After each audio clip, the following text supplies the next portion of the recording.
Assalamualaikum warahmatullahi wabarakatuh. Alhamdulillah, alhamdulillahi rabbil alamin. Assalatu wassalamu ala ashrafil anbiya'i wal mursalin. Bapak Ibu yang dimuliakan oleh Allah Subhanahu wa ta'ala, bersyukur kita dengan mengucapkan kalimat tahmid, alhamdulillahi rabbil alamin. Berselawat kita kepada Nabi Muhammad sallallahu alaihi wa alihi wasallam. Pada malam yang berbahagia ini, di samping menghadiri majelis zikir atau majelis ilmu, maka selayaknya kita tidak lupa dalam rangka apa? Meniatkan i'tikaf.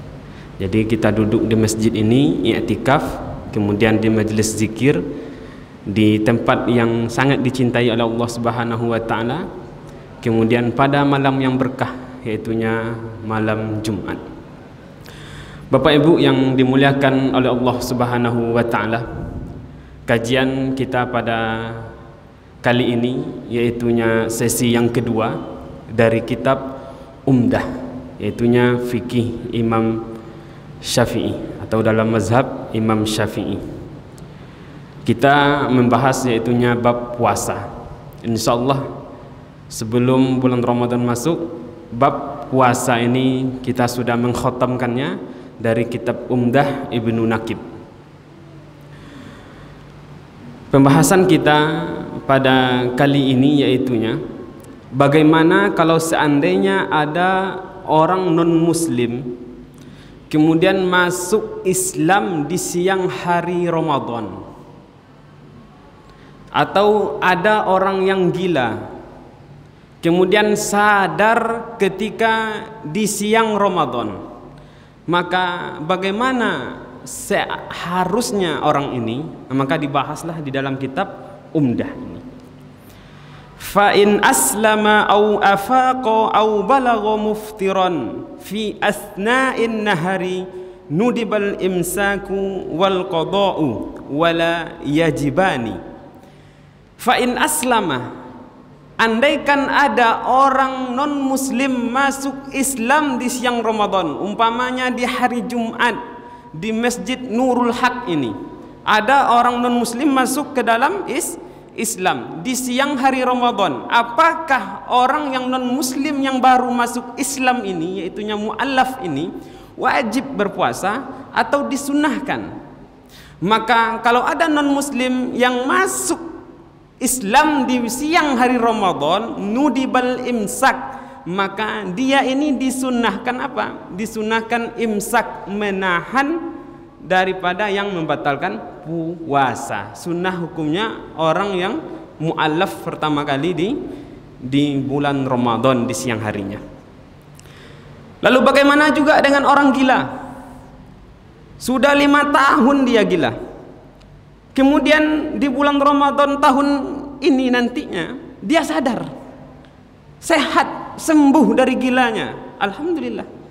Maka selayaknya dianjurkan atau disunnahkan bagi orang yang gila ini sadar di siang Ramadan untuk imsak. Kemudian ada anak kecil yang berumur 12 tahun. 12 tahun, maka 12 tahun ini ada orang yang sudah baligh, ada yang belum.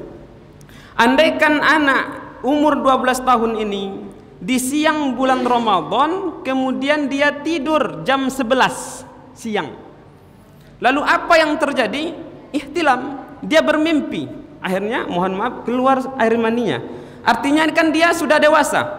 Orang yang dewasa diwajibkan puasa. Kalau orang yang belum balik maka tidak diwajibkan. Namun anak yang kecil tadi itu, yang umur 12 tahun yang belum balik tadi itu tidak puasa. Tidak puasa.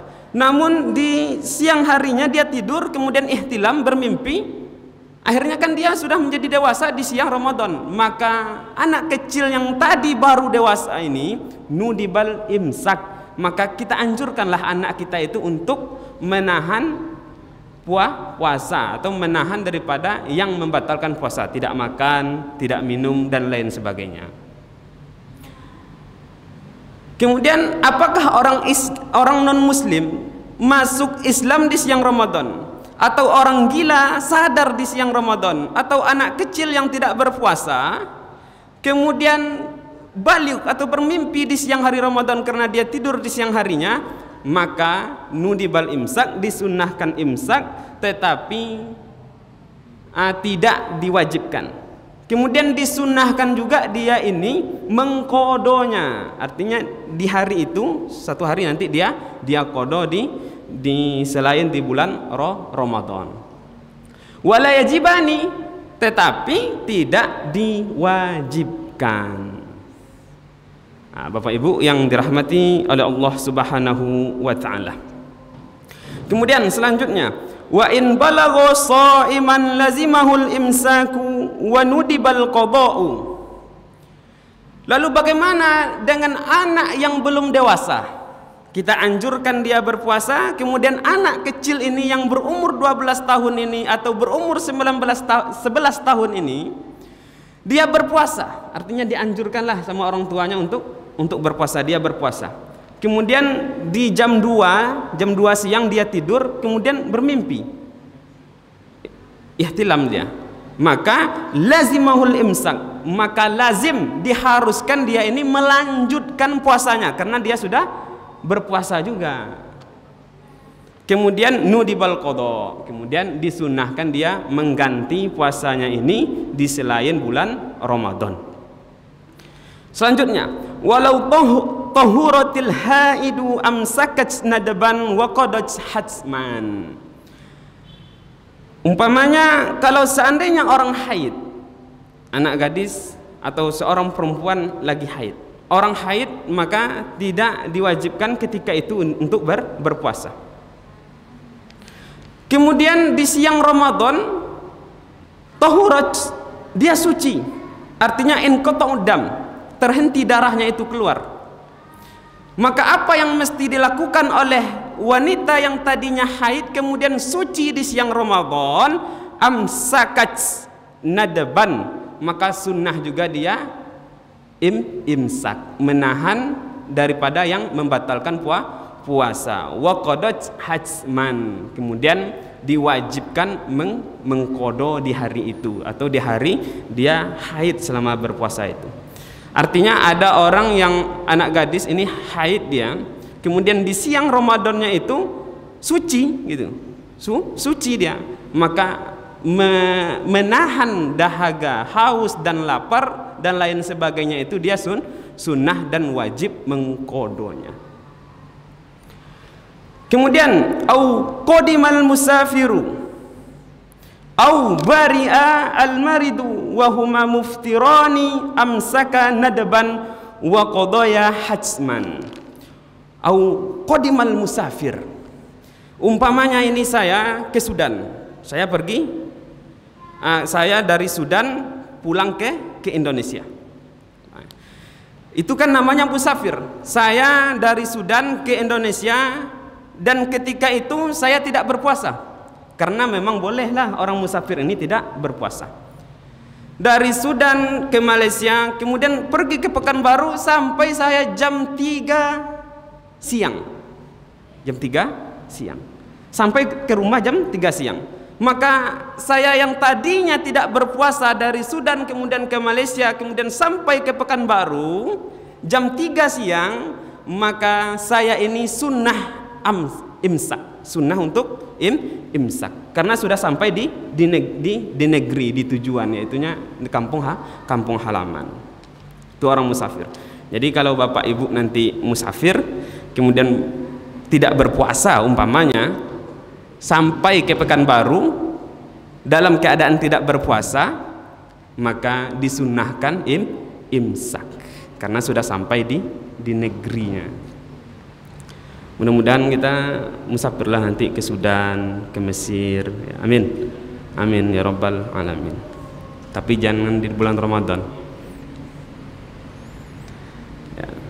Kemudian selanjutnya permasalahannya au bari'a al-maridu Kemudian ada orang sakit, sakit demam, tapi bukan virus corona ya, bukan demam corona, tapi demam biasa, sakit perut umpamanya, atau lagi lemas badannya, bahasa orang ucunya limori badan, limori.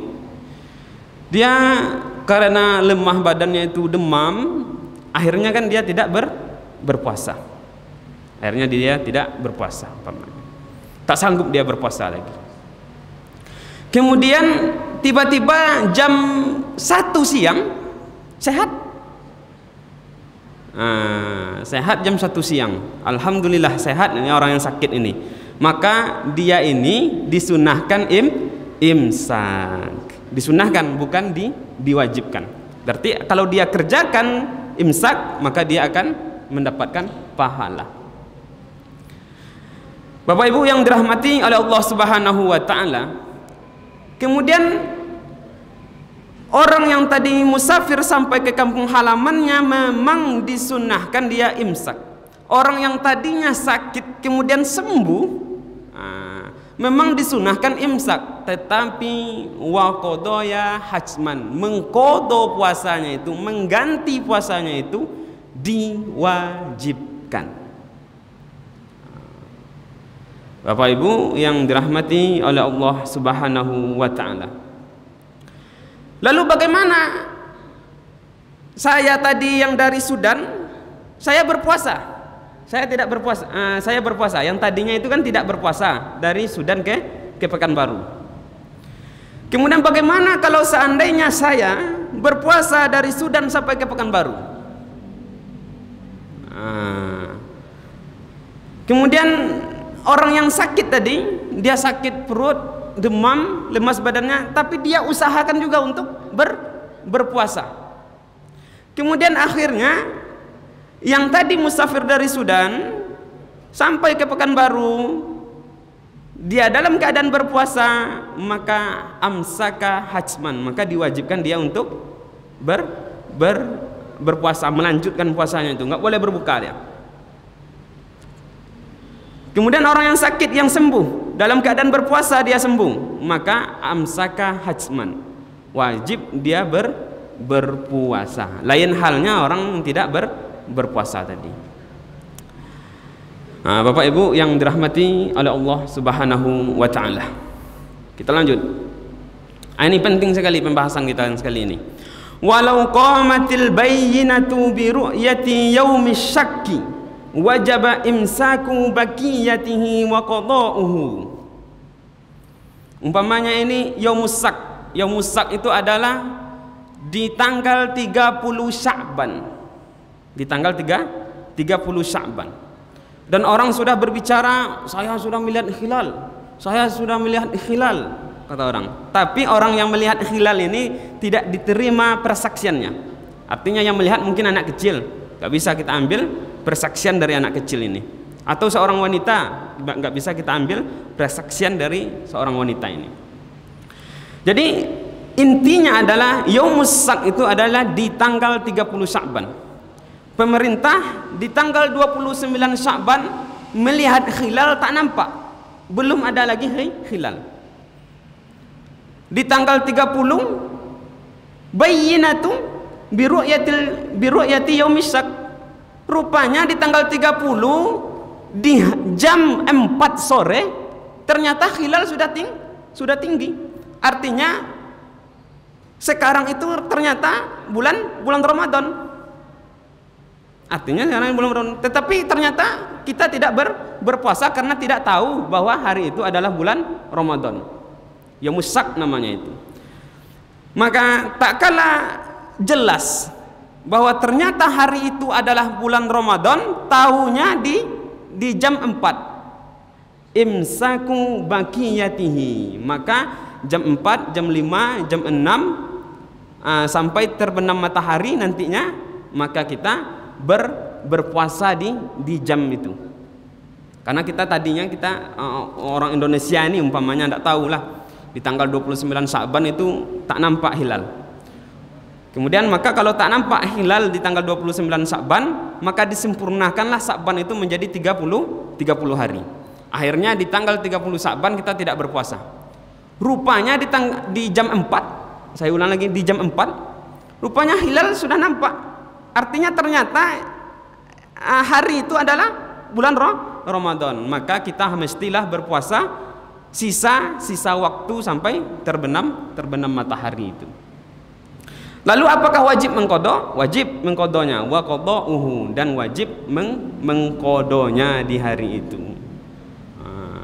Bapak Ibu yang dirahmati oleh Allah Subhanahu wa taala. Baik. Jadi di Yaumus Syak ini kita tidak boleh berpuasa. Enggak boleh berpuasa sunnah. Bagi siapa yang tidak boleh berpuasa sunnah, jadi di nisfu Sya'ban di tanggal 16, 17, 18, 19, 20, 21, 22, 23, 24, 25, 26, 27, 28, 29 sampai 30 di hari Syak, maka itu diharamkan berpuasa. Tapi ingat, ada yang boleh untuk berpuasa, bukan diharamkan, dan ada orang yang diperbolehkan puasa di tanggal-tanggal tersebut. Siapa saja yang boleh berpuasa? Yaitunya apabila puasa itu puasa wajib. Oh, kok bisa puasa wajib di nisfu Sya'ban? Karena bisa jadi di bulan Ramadan tahun lalu dia haid. Kemudian jangan sampai masih ada hutang puasa, kemudian bulan Ramadan masuk, maka jangan sampai kita meninggalkan tidak mengqadha puasa kita sementara bulan Ramadan dekat lagi. Maka dengan mengetahui itu, seorang gadis ini berusaha untuk apa? Berusaha untuk mengqadha puasanya itu di nisfu Sya'ban, di pertengahan Sya'ban. Maka boleh dia untuk berpuasa karena puasa wajib, yaitunya qadha. Atau nazar. Nah, nazar. Bernazar dia untuk puasa di tanggal 21 Sya'ban umpamanya, maka boleh dia berpuasa karena puasa nazar itu puasa wajib. Oke, kemudian apabila seseorang itu terbiasa puasa sunnah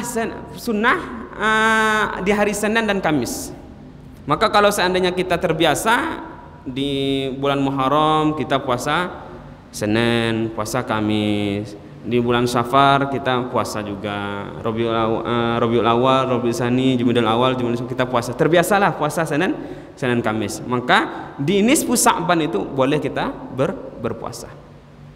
Itu. Jadi terbiasa ini disebut seperti ini. Kalau di dalam tahun ini kita sudah pernah puasa Senin dan Kamis, maka di nisfu Sya'ban itu kita boleh berpuasa. Terbiasanya seperti itu. Enggak mesti setiap hari dia puasa, pokoknya setiap minggu itu dia puasa Senin Kamis terus, Senin Kamis, tidak. Paling tidaknya ada dia mengerjakan sekali Senin Kamis, maka dia sudah sebut terbiasa. Maka boleh puasa Senin Kamis di nisfu Sya'ban. Dan puasa Daud juga boleh. Yang tidak boleh itu adalah puasa selain itu. Bapak Ibu yang dirahmati oleh Allah Subhanahu wa taala. Wa yu'maru as-sabiyyu bihi li sab'in wa yudrabu li asrin. Yu'mar, diperintahkan. Jadi orang tua, guru, sunnah hukumnya dia memerintahkan anaknya atau anak didiknya untuk apa? Untuk berpuasa. Di tahun apa? Li sab'in, ketika anak itu berumur 7 tahun. Jadi kalau anak sudah berumur 7 tahun, maka kita memerintahkan dia, mengajarkan dia untuk berpuasa. Umpamanya puasa sampai zuhur aja, nanti berbuka lagi. Besoknya jam 1, besoknya jam 2. Jadi kita perintahkanlah dia untuk berpuasa. Untuk apa? Supaya dia terbiasa fi kibarihi, ketika dia waktu dewasanya. Kemudian wa yudrabu li asrin. Kemudian kalau seandainya umurnya sudah 10 tahun umpamanya anak ini, maka kalau seandainya dia tidak berpuasa, maka dipukul ghairu mubarrih, pukulan yang tidak membahayakan. Ingat, pukulan yang tidak membahayakan, tidak boleh menampar wajah. Jadi kalau kita marah, jangan sampai menampar wajah anak kita. Jadi kita pukul sebagai pukul tarbiyah, Memukulnya kita itu untuk mendidik si anak ini agar di waktu besarnya sudah terbiasa. Kalau andaikan anak 7 tahunnya kita sudah mengajarkan dia berpuasa, 7 tahun, 7, 8, 9, 10, 4 tahun lamanya kita mengajarkan. Di umur 7 tahun kita sudah mengajarkan puasa. Di umur 8 tahun kita sudah mengajarkan dia untuk berpuasa. 9 sudah mengajarkan. Maka di umur 10 tahunnya ini, maka otomatis si anak ini tidak perlu lagi untuk diperintahkan karena sudah dididik oleh orang tuanya di umur 7 tahun.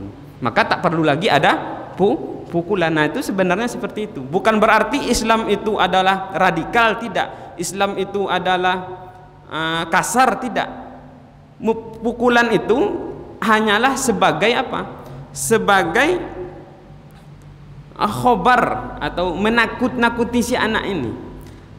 Tapi anak ini tak akan perlu lagi dipukul karena sudah terbiasa di umur 7 tahun berpuasa. Umur 7 tahun, 8 tahun, 9 tahun. Nah, seperti itulah hikmah daripada mengajarkan anak di umur 7 tahun. Bapak Ibu yang dimuliakan oleh Allah Subhanahu wa taala. Sama seperti salat. Salat juga seperti itu. Di umur 7 tahun kita sudah mengajarkan anak kita, cucu kita untuk salat. Kemudian di umur 10 tahun kalau dia meninggalkan salat atau meninggalkan puasa, maka dipukul yang tidak membahayakan, pukulan didiknya, pukulan tarbiyah. Baik. Wa yubihul fitra ghalabatul ju'i wal atasi bihaisu yukhsha al halaku wal maradu. Jadi seseorang yang berpuasa yubihul fitrah, dibolehkan berbuka. Jadi kalau seandainya kita nanti di bulan Ramadan kita berpuasa, kapan kita dibolehkan untuk berbuka di siang hari Ramadan tersebut? Dibolehkan kita berbuka itu tak kala ghalabatul ju', sudah bersengatan laparnya.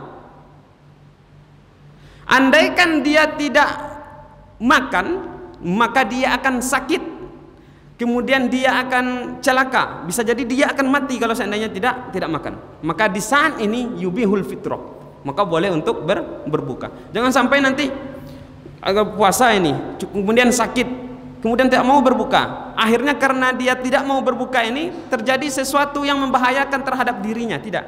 Maka kalau terjadi sesuatu yang membahayakan terhadap dirinya, maka boleh di saat itu dia untuk berbuka, kemudian nanti dikodo puasanya itu di bulan selain daripada bulan Ramadan. Jadi kalau bihaisu yukhsa al halaku wal maradu, sekira-kira itu ditakutkan terjadi sesuatu permasalahan terhadap dirinya atau terjadi suatu penyakit yang membahayakan nantinya kalau seandainya dia tidak berbuka, maka boleh di saat itu dia berbuka, kemudian nanti diwajibkan qada. Selanjutnya,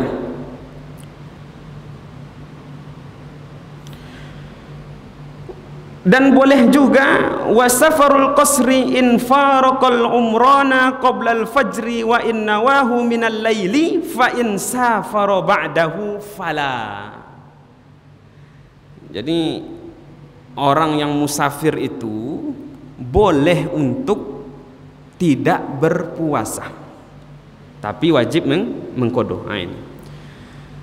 Tapi kapan dibolehkan? Ingat, kapan dibolehkan? Umpamanya seperti ini. Saya dari Pekanbaru, mau musafir. Musafir ini adalah perjalanan yang jauh, sekitar 82 km. Saya dari Pekanbaru ingin pergi musafir ke mana? Ke Yaman umpamanya, ke Tarim. Kalau saya perginya dari rumah itu qoblal fajri, sebelum fajar, artinya sebelum melaksanakan sholat subuh saya berangkat, maka boleh saya untuk tidak berpuasa. Jadi boleh untuk tidak tidak puasa. Tapi kalau seandainya saya dari Pekanbaru pergi ke Tarim, jam 7 pagi saya berangkat dari rumah, dari Pekanbaru, dari bandara, maka itu tidak boleh berbuka karena belum dihitung lagi dia sebagai musafir sebelum puasanya.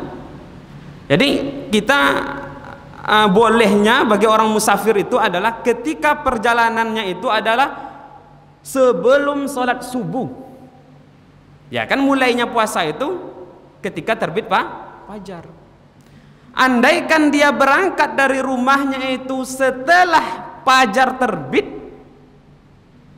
kemudian dia berangkat, maka tidak boleh lagi untuk maka dia ini tidak boleh untuk berbuka atau muftir. Jadi wajib dia berpuasa. Bapak Ibu yang dirahmati oleh Allah Subhanahu wa taala.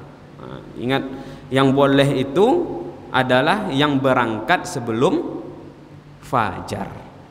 Yang berangkat setelah fajar maka tidak boleh berbuka puasa. Musafir ini. Jadi jangan mentang-mentang nanti kita dari rumah, dari Pekanbaru menuju ke mana maunya? Ke Palestina.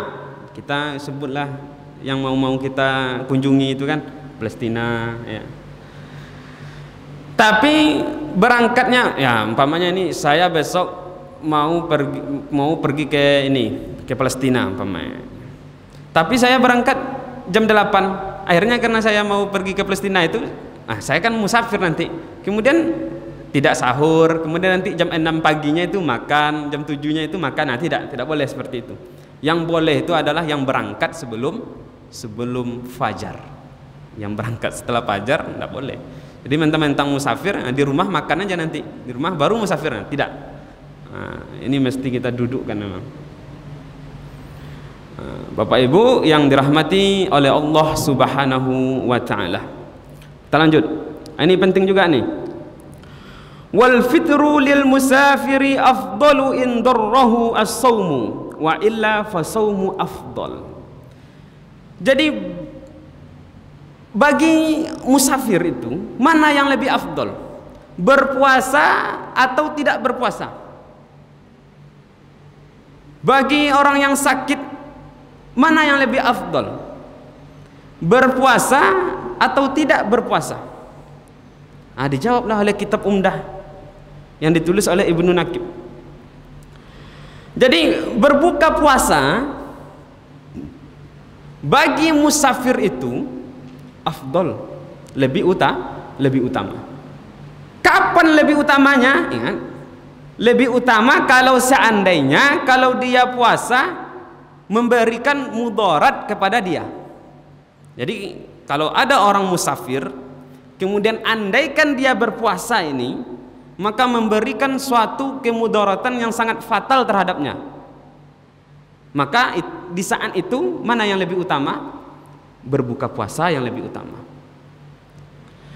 Namun kalau seandainya kalau dia berpuasa tetapi tidak memberatkan, tidak membahayakan terhadap kesehatannya dan tenaganya, maka yang lebih afdolnya adalah berpuasa. Begitu juga lah dengan orang sakit.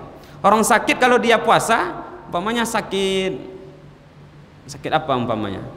Kepala pusing umpamanya. Kepala sakit. Kira-kira mana yang lebih afdal? Berbuka puasa atau tidak? Atau berpuasa? Ya kalau puasa dia umpamanya sakit kepala bisa jadi mati dia kan enggak. Maka lebih afdalnya itu dia berpuasa.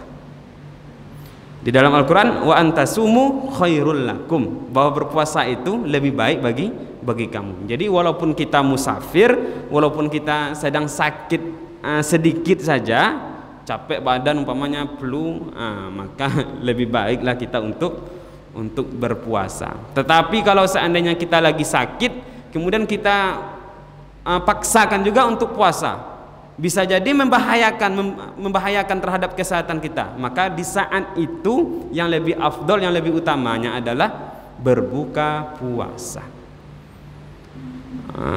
Itu. Lanjut. Penting juga rupanya lagi. Walau khafat murdi'un aw hamilun ala anfusihima aw waladaihima aftarata wa qadata. Walau, dan andaikan, khafat, takut. Siapa yang takut itu? Murdiun, seorang ibu yang menyusui, dia takut. Takutnya kenapa nanti kita bahas. Au hamilun, atau seorang ibu yang lagi hamil. Jadi seorang yang lagi menyusui, seorang ibu yang lagi hamil, takut dia. Takut apa? Terjadi sesuatu yang membahayakan terhadap dirinya, terhadap dirinya. Au waladaihima, dan takut juga terjadi sesuatu yang membahayakan terhadap anaknya. Maka apakah mesti seorang ibu yang menyusui ini, seorang ibu yang hamil ini, yang takut terjadi sesuatu terhadap dirinya dan anaknya ini mesti berpuasa? Atau boleh tidak berpuasa? Kita lanjut. Walau khafat murdi'un aw hamilun ala anfusihima aw waladaihima aftarata, maka dia boleh untuk berbuka puasa. Wa qadata, dan wajib juga mengkodonya. Jadi dua berarti. Andaikan seorang yang menyusui itu takut terhadap dirinya dan anaknya, boleh berbuka puasa dan wajib mengkodo. Lanjut. Lakin akan tetapi tafdiyani indal khawfi alal waladi likulli yaumin mud.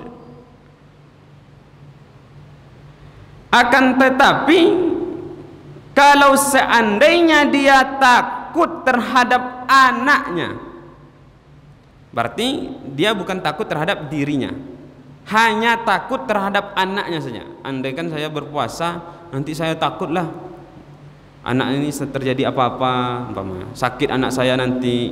Maka kalau seperti itu ketakutan seorang ibu yang hamil dan menyusui ini, tufdian, maka wajib membayar fidyah likulli yaumin mud.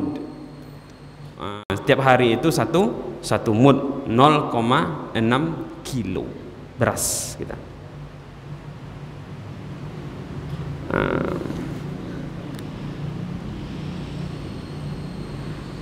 Baik, saya kesimpulkan yang ini.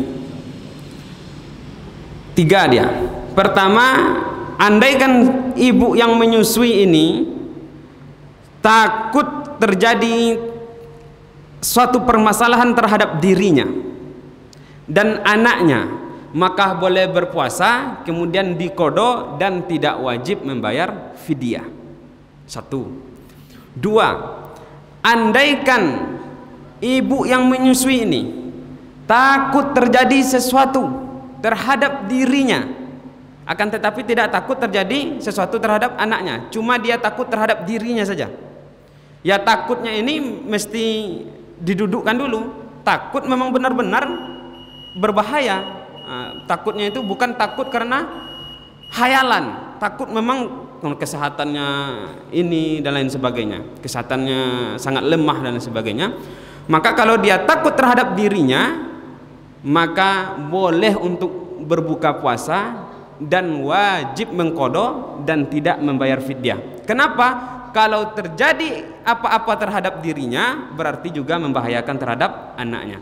Yang ketiga, andaikan dia tidak takut terhadap dirinya, cuma hanya takut terhadap anaknya saja, akhirnya dia itu sehat, badannya tegap si orang ibu ini, tapi takut juga karena hayalan, karena ya maklumlah kan seorang ibu takut terlalu sayang terhadap anak umpamanya, takut dia terjadi apa-apa terhadap anaknya ini, maka boleh juga untuk berbuka puasa, tapi wajib mengqadha dan membayar fidyah.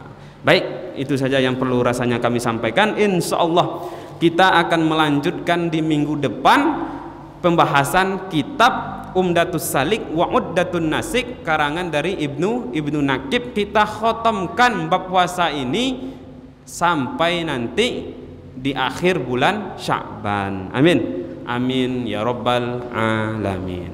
Mudah-mudahan bermanfaat bagi kita semua. Kalau ada kesalahan mohon dimaafkan. Assalamualaikum warahmatullahi wabarakatuh.